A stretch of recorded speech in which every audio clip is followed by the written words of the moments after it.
Before we begin our journey on this tranquil night, take a moment to like the video, subscribe to the channel, and leave a comment telling us where you're joining from. It's always delightful to discover where our listeners rest their heads as they travel with us through these ancient memories. The widow who taught poetry in secret. I remember well the nights when the wind slipped past the eaves of my window, whistling as if searching for stories lost among the tiles worn down by time. It was on one of those nights, warm tea in hand, lamplight flickering, that I first heard about Mrs. Blythe. She lived in a small, dark brick house tucked between the weaving mills and the hushed whispers of Victorian London. Already elderly, she dressed always in black, not out of vanity or convention, but because grief had clung to her skin like fog to the city's windows. They said she'd lost her husband young, victim of a sudden collapse while clearing snow from the workshop roof. Since then, she rarely left the house, and the neighbors, in true English fashion, had learned not to ask. But what few knew, or pretended not to know, was what took place in secret inside that quiet widow's chip-tile kitchen. For there, beyond the reach of judgmental eyes and the moral rigidity that so stifled women of that era, something unexpected bloomed. Poetry. Pure, vibrant, subversive, taught to young factory girls with calloused hands and tethered dreams in hushed sessions between teacups and the scent of baking bread. They arrived silently, most often after sundown, aprons still smudged with soot from the machines and steps careful, as if entering a sanctuary. They sat around the worn table, some on crates, others leaning against the wall, their eyes lit like freshly kindled candles. Mrs. Blythe, hair pinned in a low bun, spectacles balanced at the tip of her nose, would open an old leather-bound notebook, perhaps a relic of her husband, or simply a reliquary of words defiant to time. And then she would begin, first reading, then reciting, and finally teaching how to weave verses as one teaches a secret embroidery in the lining of the soul. Some of the girls barely knew more than how to sign their names. Others had already tried to write shy poems on scraps of wrapping paper, but all of them learned to turn life's harshness into something tender and beautiful, if only for 1 hour a week. Emily, for instance, was a blacksmith's daughter and wept quietly upon discovering that words too could carry the weight of absence. Ruth preferred to rhyme flower names with feelings she hadn't yet learned to name. For each of them, poetry was more than pastime. It was a way to breathe in a world that insisted on keeping them submerged. Mrs. Blythe's kitchen became a haven. There was always something baking, seeded bread, oatcakes, or simply strong tea with a touch of cinnamon, enough to warm cold hands and even colder hearts. The walls, lined with shelves of old crockery and jars of preserves, held the whispered verses like prayers. Each word spoken seemed to lift a little of the day's weight, as if, by enchantment, the factory soot turned to golden dust upon touching the stone floor. It was an act of resistance, though no one dared call it that. In a time when women were taught to silence their desires, Mrs. Blythe taught that writing was allowing oneself to feel, and that to feel was not weakness, but disguised strength. The girls returned home with eyes more alive, poems hidden in their apron folds, like talismans against daily hardness. They knew that if discovered, they'd be scolded, and yet they returned, always returned. In time, the verses began to take on lives of their own. They circulated among the girls, like secret notes, recited in whispers during factory breaks, written in charcoal on warehouse walls, or stitched into the linings of skirts. No one knew for sure who had written what, but all knew where it came from, that foggy windowed kitchen with the open heart. And though no names were spoken aloud, there was a silent pact among them, woven of metaphors and loyalty. Mrs. Blythe herself never sought recognition. She read her pupils' poems with misty eyes and would simply say, "That image is yours, my dear, yours alone." Sometimes she smiled. Other times she'd rest her hand on the table, as if stroking time itself. She no longer walked with confidence, and her fingers trembled slightly, turning the pages, but her voice remained steady, gentle, wrapped in a tenderness the outside world had long forgotten. For her, teaching poetry was more than consolation. It was a way of remaining, even as grief insisted on lingering. One night, during a persistent rain that drummed impatient fingers on the roof, one of the girls brought a candle carved into the shape of a rose and placed it at the center of the table. "For you," she said, not meeting her eyes, "because your words make us bloom." Blythe didn't answer right away. She simply laid her hand over the girl's and held it there in a long, quiet moment, as if saying thank you more with presence than with sound. The candle was lit, and for a moment the flame danced in rhythm with the verses, as if celebrating too that small revolution of tenderness. As the seasons passed, some of the girls married, others moved away, and new pupils arrived, shy and wide-eyed. Blythe continued teaching, even when her voice faltered or memory played its quiet tricks. "If I forget the end of a verse," she'd say, smiling, "make one up.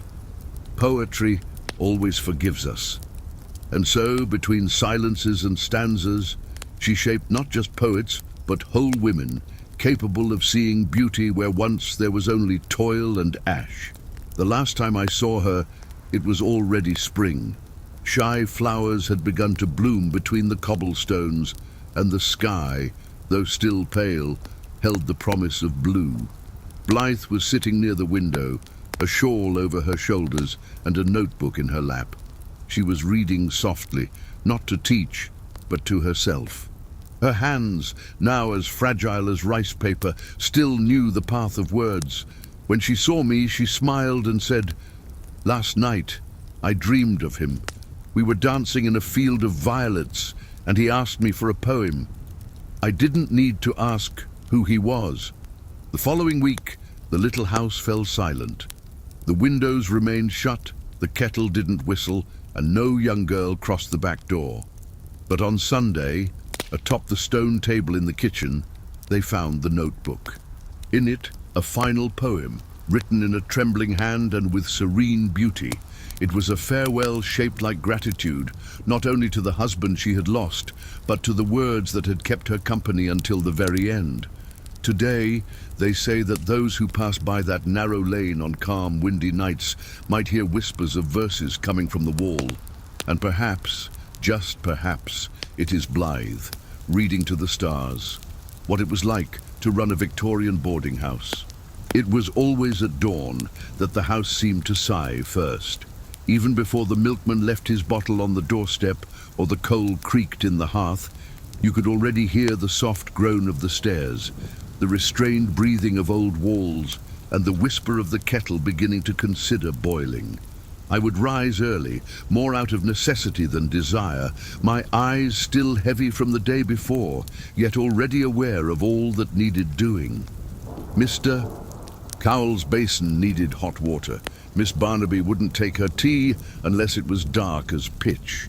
And the young lovebirds in the back room, who claimed to be cousins, had an unfortunate habit of forgetting discretion. It was a modest boarding house, tucked away between respectable alleys of London, with a faded sign that read Willowcroft Residence, though not a single willow could be found nearby. Running that house wasn't just about letting rooms. It was, in truth, about keeping a theatre in motion.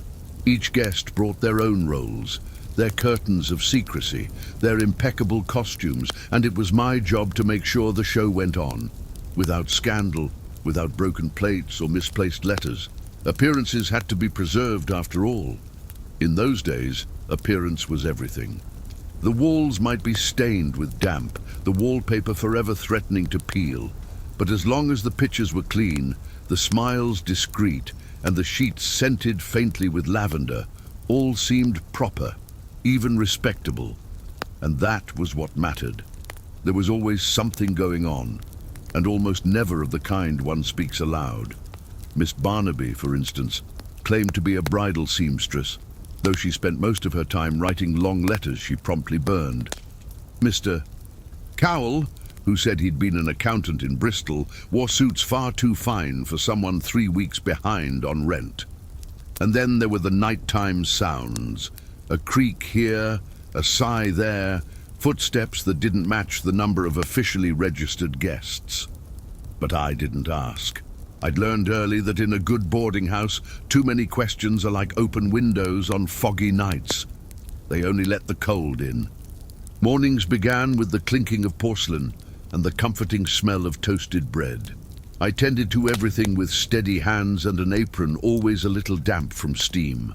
The kettle on the stove, the eggs just right, the crumbs swept from the hall before anyone important might notice. It was a domestic ballet, tiring, repetitive, yet strangely soothing. And in the quiet moments between one task and the next, I watched. I could tell when a gaze lingered too long, when a note was hidden beneath a napkin, when a missed breakfast said more than a full conversation. Each detail was a piece of the delicate puzzle of lives that weren't mine, yet of which I was, curiously, the keeper. Outside, London pulsed with its usual urgency, hurried carts, church bells marking the hour, as if charging life itself with punctuality. But inside, in the warm heart of my boarding house, time seemed to flow more slowly, like the thick honey I sometimes bought on Sundays when the accounts allowed. It was a world apart, made of spilled tea, dresses hung behind doors, and conversations muffled by plaster walls. And there was comfort in that, even on the days when the plumbing revolted or the kettle let out a whistle so sharp it seemed to protest its very existence. There were nights when the house seemed to breathe on its own.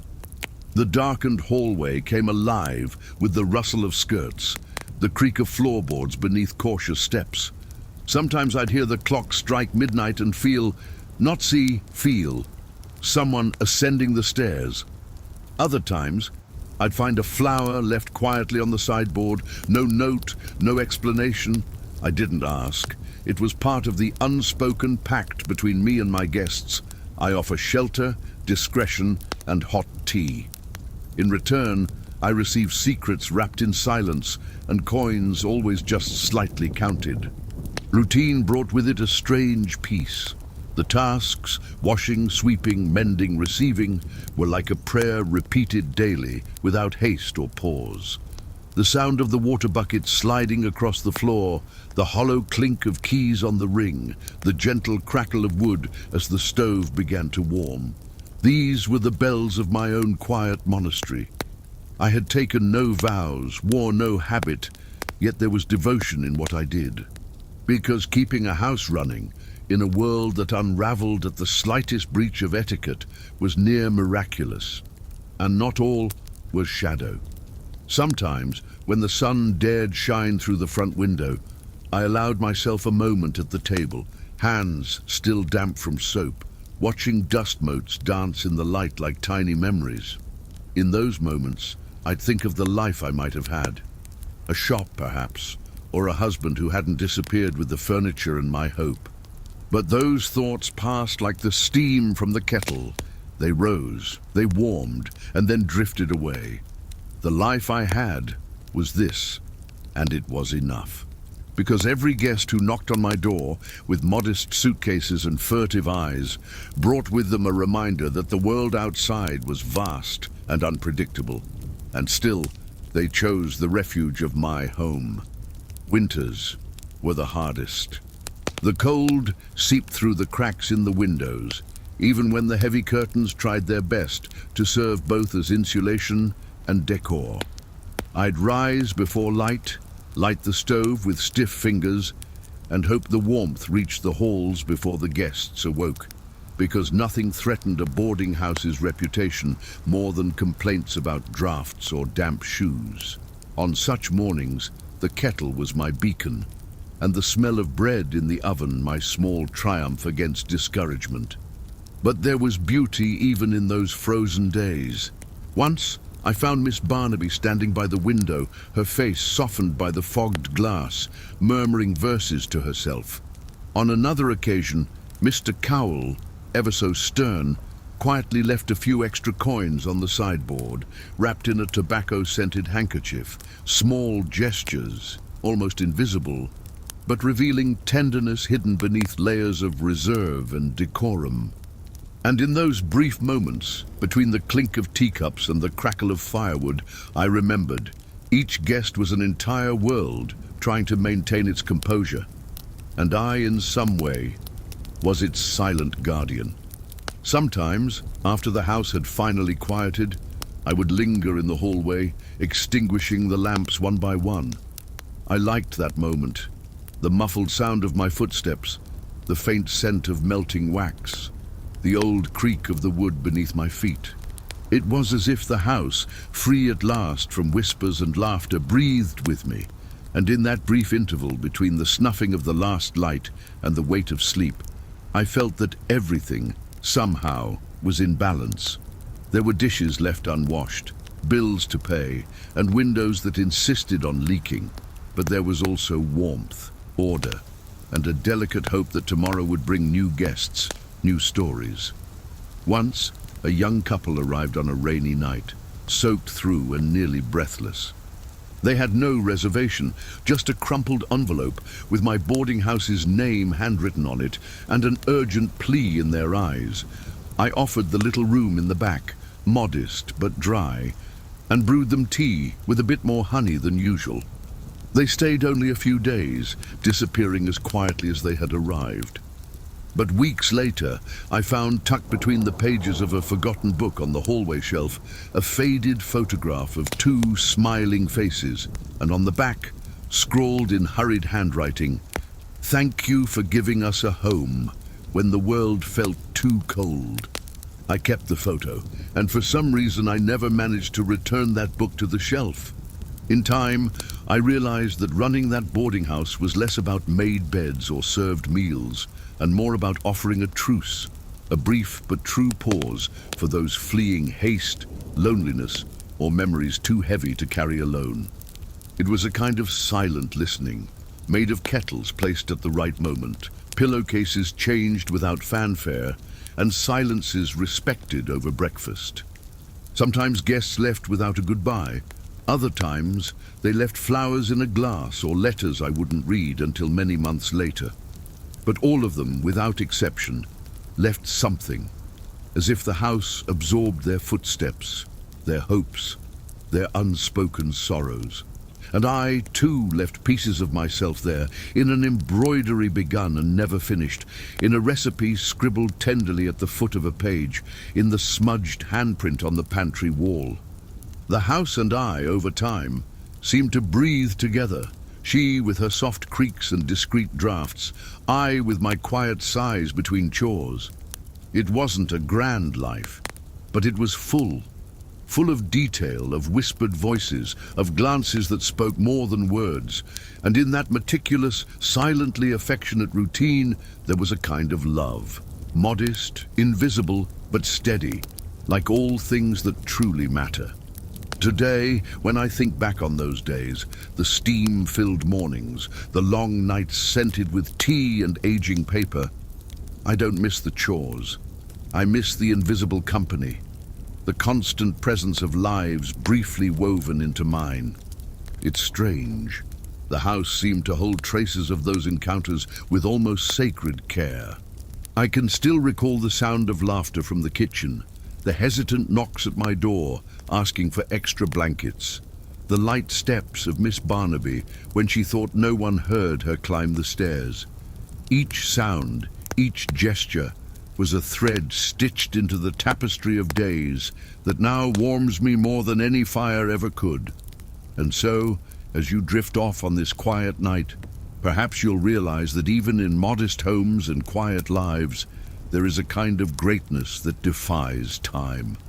That silent care, routines shaped with tenderness, and kindness given without applause, are also forms of eternity, because every soul that passed through that house took a little warmth with them, and left a little behind in return. Good night, traveler. May your dreams be soft, and may you find, somewhere along the folds of time, A home where you can rest, even if only for a night, among freshly poured tea, well-kept secrets, and the quiet sweetness of a woman who only ever wanted to keep the whole world warm. The clockmaker who loved the rain. They say that in certain villages tucked deep in the countryside, time moves a little slower, and in some, it is carefully mended by hands that have long since learned not to rush it. I lived in one of those places, forgotten by progress and blessed by silence, where the rain came more often than the sun, and where an old craftsman, known to few as Master Eloy, kept the art of watchmaking quietly alive. His workshop sat at the end of Cedar Street, behind a perpetually fogged window from which hung a bell that never rang. He was a man of few words, precise gestures, and a solitude that seemed as ancient as the hands of the clocks he repaired. The sound of rain was his favorite music. On sunny days, Eloy would merely organize parts, clean gears, watching the ticking of his clocks like someone listening, in silence, to a memory that no longer wants to be told. But the moment the first drop tapped the roof, something inside him stirred. It was then that his hands gained lightness. The old valve radio whispered forgotten waltzes, and even the broken clock seemed eager to join in. It wasn't superstition, nor an obvious sadness. It was just that some hearts like his only truly beat when the sky was weeping. One October morning, as the fog still licked the village corners and the sky threatened a timid rain, the workshop door creaked open. Visitors were rare, especially on damp days that discouraged the hurried and the curious. It was a girl, maybe 9 or 10 winters old, with muddy boots and eyes that never asked permission to look. In her hands, she held a small pocket watch, worn at the edges, with a faded crest etched into its lid. "It doesn't sing anymore," she said, with a voice that seemed pulled from a forgotten tale. Eloy, without lifting his gaze, simply extended a wrinkled hand to receive it. She returned, always on days when the sky seemed ready to fall apart, appearing as if carried by the wind, sometimes with a new watch to be examined, sometimes with questions about springs, weights, and wooden secrets. She never said her name, and he never asked. There was a quiet agreement between them, forged in comfortable silence, the kind that only blooms between solitary souls who recognize each other. In time, she began to help, arranging screwdrivers by size, polishing dials with care, and on certain days simply sitting by the stove, listening to the music of ticking as the world outside dissolved into rain. As the weeks passed, the girl's presence stopped being a surprise and became ritual. She'd arrive before the first drop fell and leave with the last pale glimmer of grey afternoon. The old wall clock, once silent by choice, began to keep time more faithfully, as if it too wished not to lose those hours. Eloy, in turn, began to speak. Sparingly, it's true. Words measured like hands on a dial, slow as monastery bells, but words nonetheless. He told stories of clocks built for castle lords, of music boxes that cradled love letters, of a time when he himself still loved Sundays. On one of those days wrapped in thick mist, she asked why he never fixed the bell above the door. "Because it shouldn't ring where no one truly arrives," he replied. But when she smiled, eyes narrowing with the knowing of someone who understands more than they should, Eloy felt something loosen in his chest, perhaps an old spring, perhaps an older fear. That night, after she'd gone, he climbed the rickety wooden ladder, cleaned the forgotten bronze, and adjusted the sleeping hammer. The next day, when the girl entered unannounced, the bell rang, and both pretended not to hear it. Seasons shifted slowly in that village. Winter came with veils of fog and denser silences, but the girl kept coming. She brought a hand-knitted scarf, left neatly folded over Eloy's chair, and he, without a word, wore it whenever the wind crept in through the window cracks. Together, they shared the timid warmth of the stove, and the measured dance of clock hands. Sometimes she asked about the meanings of the symbols etched into old dials, and he answered with metaphors, half rust, half poetry. Other times she simply watched, as if learning were a kind of longing nurtured through the eyes. It was on a particularly rainy afternoon, the kind where the world feels suspended in a puddle of time, that she didn't come. The bell remained silent. The hours passed like slow shadows across the workbench, and for the first time in many years, Eloy realized he had forgotten how to breathe with precision.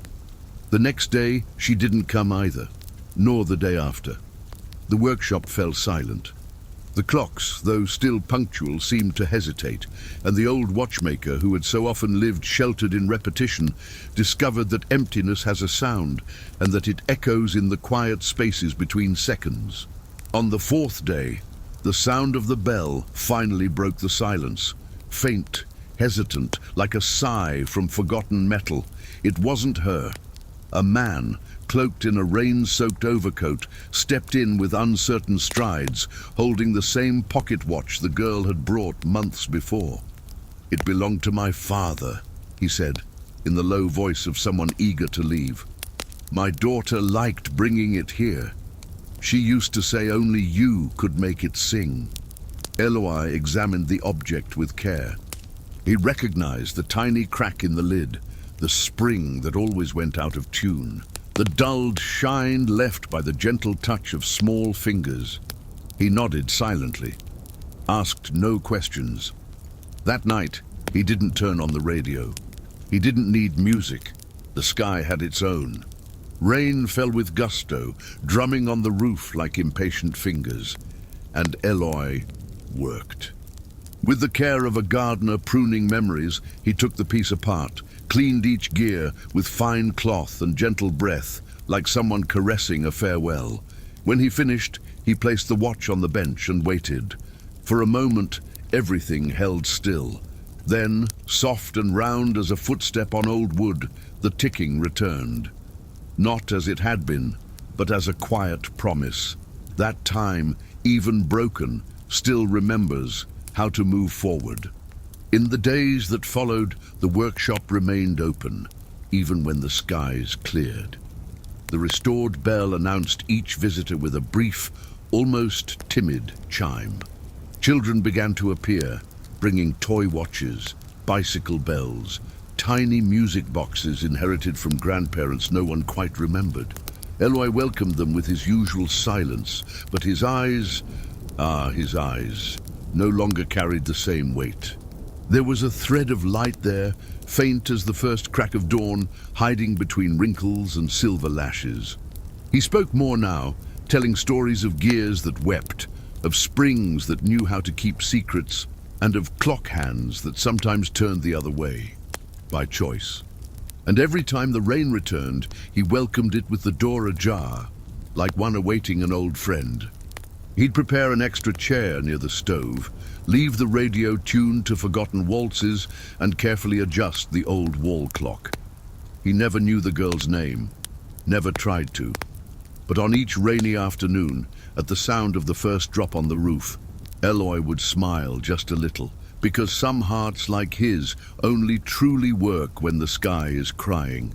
And when they cry together, they turn time not into a prison, but into a poem that is never late. How a forgotten letter changed a Victorian life. I remember one particularly mild winter in a village where the houses slept pressed against each other, like sheep huddling for warmth. It was already dusk when old Mr. Whitmore, former postman and soft-spoken widower, found something peculiar among the yellowed papers in the back room of the old postal station. A letter, sealed with cracked wax, the recipient's name still legible, but never crossed out or stamped. The date, 39 years earlier. He held it for a long moment like one holds a little ghost, not one of fear, but of longing.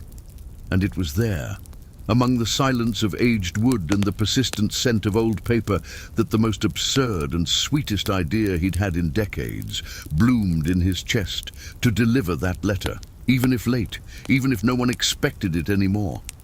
Whitmore was no longer the man with firm strides who once climbed hills with bags full of mail and smiles.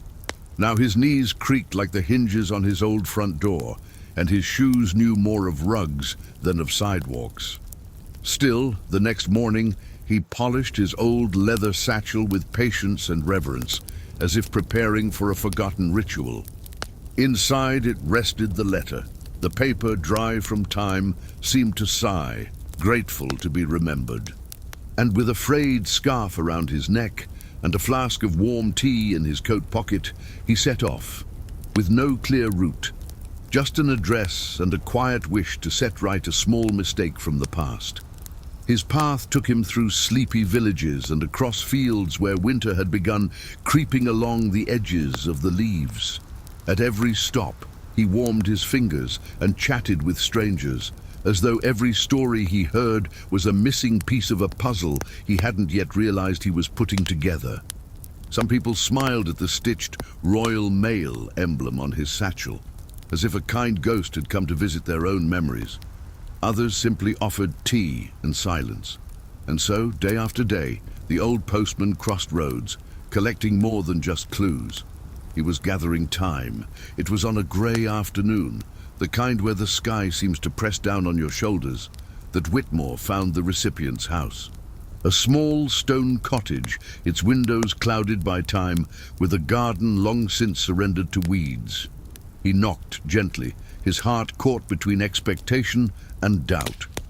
No answer. He knocked again. A figure behind the curtain. Finally the handle turned, and there she was.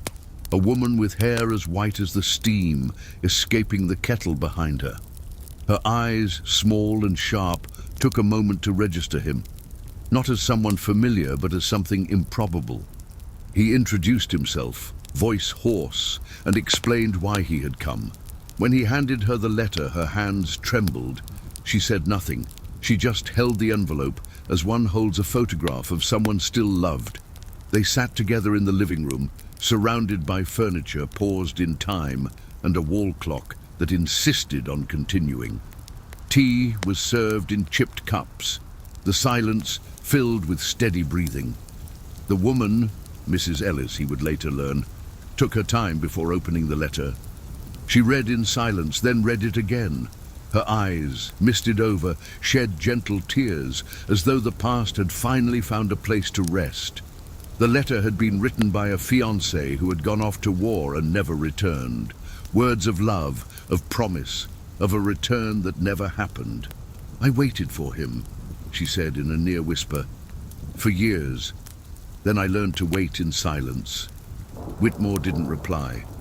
He simply remained there, holding his mug of tea, warmed not by the drink, but by the strange tenderness that lingered in that room. That night, the old postman did not return to the inn where he was staying. Mrs. Ellis insisted he stay. "There's a guest room that hasn't seen a guest in a long time," she said, with a shy smile. And so, Whitmore slept in a bed that smelled of old lavender and sealed away memories. For the first time in years, he dreamed. He dreamed of paths walked, letters delivered, of windows flung open, and laughter ringing out at the sight of a carefully sealed envelope. He dreamed of his work, not as obligation, but as something almost sacred. And at the heart of that dream, the letter, that single forgotten letter, glowed like a candle lit during a blackout. The next morning, the sun crept timidly through the clouds. Whitmore woke to the scent of fresh bread and birds squabbling for space on the window ledge. Mrs. Ellis was already at the table, carefully folding the letter and placing it in a small frame. "I don't know if he died unanswered," she said, "or if the world simply forgot to reunite us. But in some way, you brought him back." The old postman smiled, bashful. He was not a man accustomed to praise, nor one who dealt in miracles.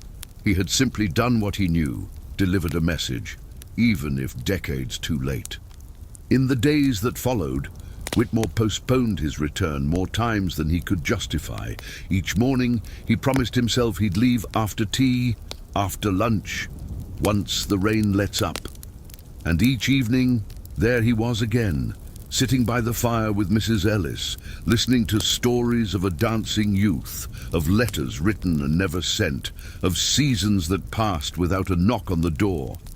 In return, he told of the faces he'd seen in his life, of the small joy of delivering good news and the heavy silence of carrying bad.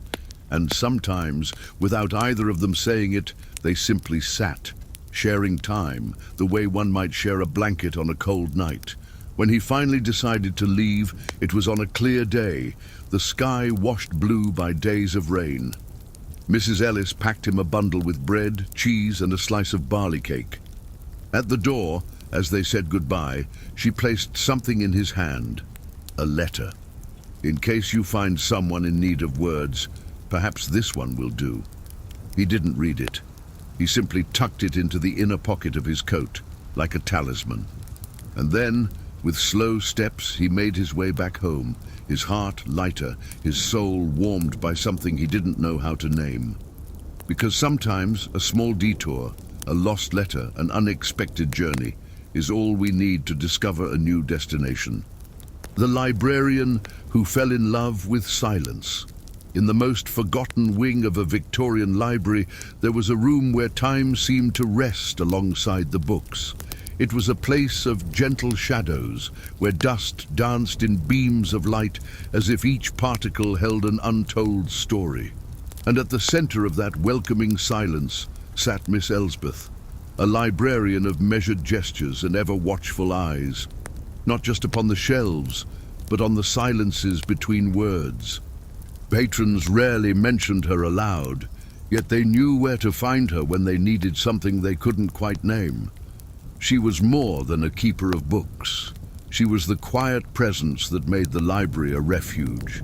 I can't quite recall the first time I saw her, perhaps because she had always been there, like the old furniture or the sweet scent of parchment.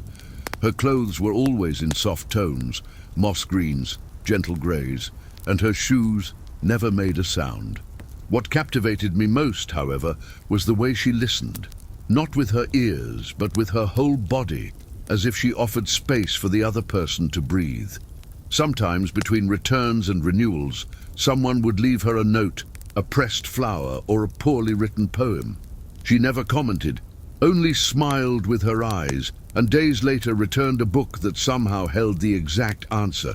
Not in words, but in atmosphere. Some said Elsbeth had once been a lively young woman, that she had lost someone, perhaps a fiancé who'd sailed for the Indies and never returned, or a brother whose name was never spoken again, but she never confirmed or denied it. She preferred to offer tea and change the subject, pointing discreetly toward an old volume of letters or a linen-bound journal.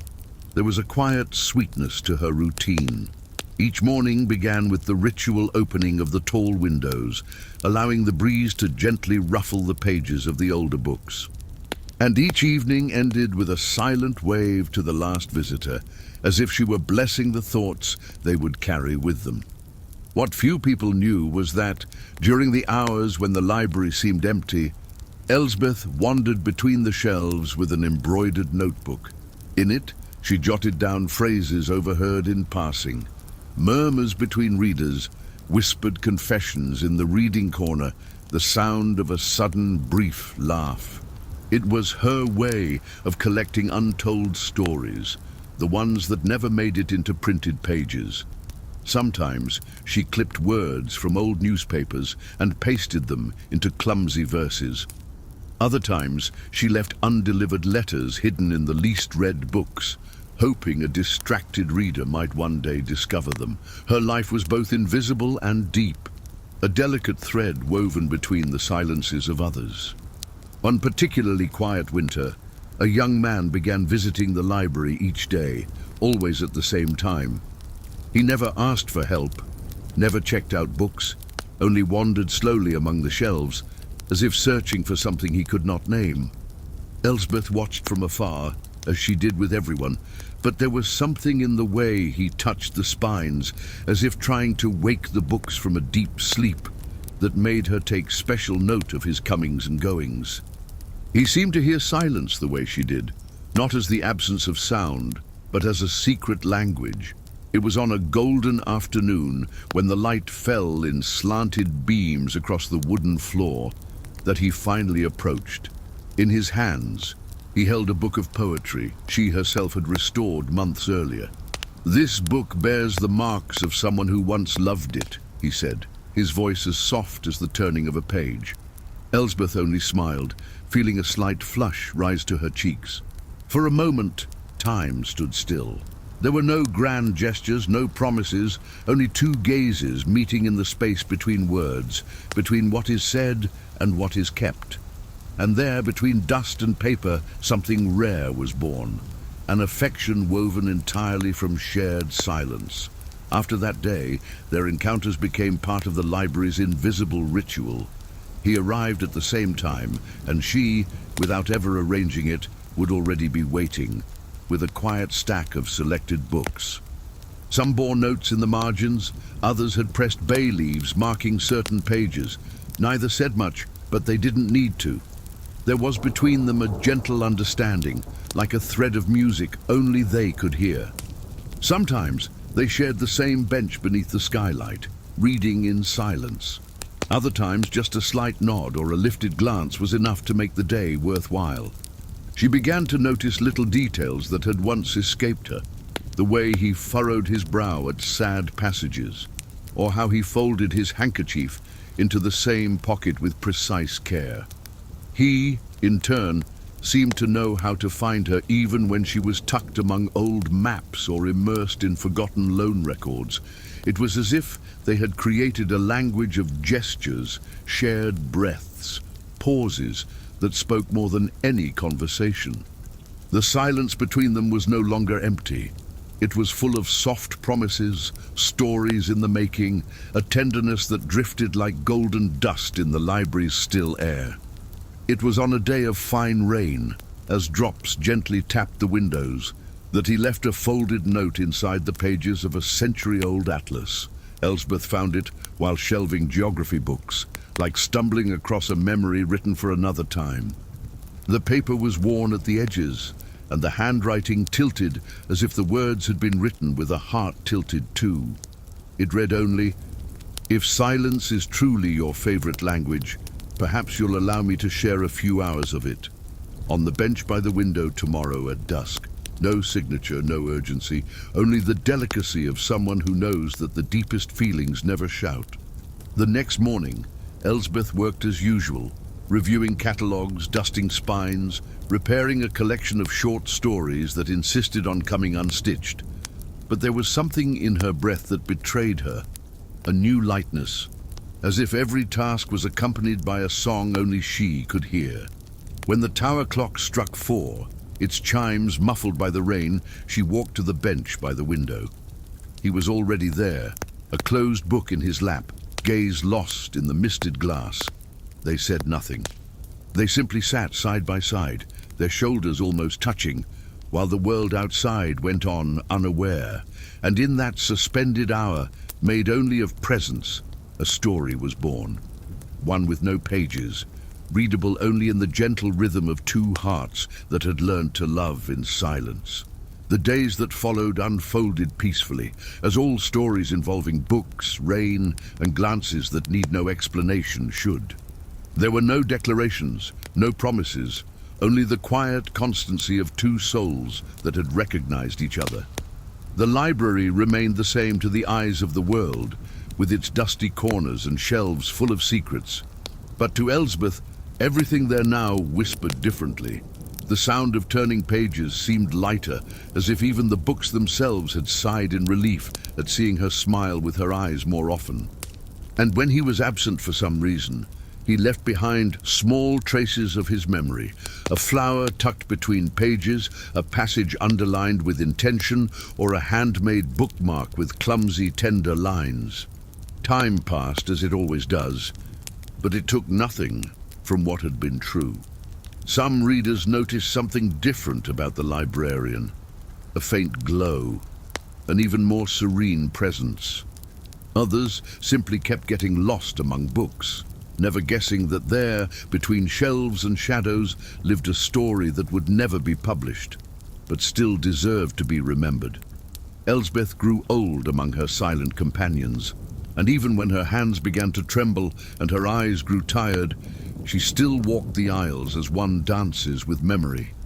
And they say that once, upon opening a long-forgotten book, someone found an old note folded gently inside, which read, "The silence we shared was the most beautiful of dialogues."